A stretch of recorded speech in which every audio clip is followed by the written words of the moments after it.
I wrote Free at Last really because I'm greatly concerned about the plight of young people in the inner city, where I've lived and worked all my life.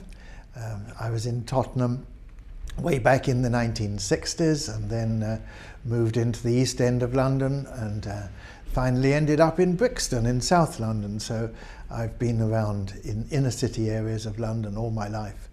And I'm greatly concerned about young people who are unemployed and trapped in ghettos of poverty and dysfunctional family life, all these things. And this is why I set about analysing my own experience over many years of why it is that young people feel so alienated from society, with a strong sense of anomie and alienation from wider society. And all these things that of course led up to the tragic events in August 2011 with the riots that began in Tottenham. But why is it that they rioted?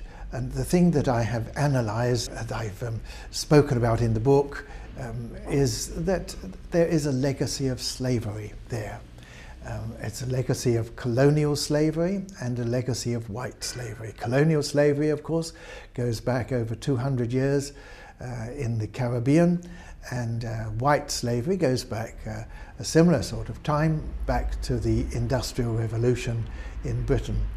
And it is these two that have coalesced really to create the kind of mindset that is there today. And I think it's going to make quite a contribution to knowledge and I hope stimulate a debate which will actually result in people taking a greater interest in inner city areas where young people in particular have been ignored for far too long.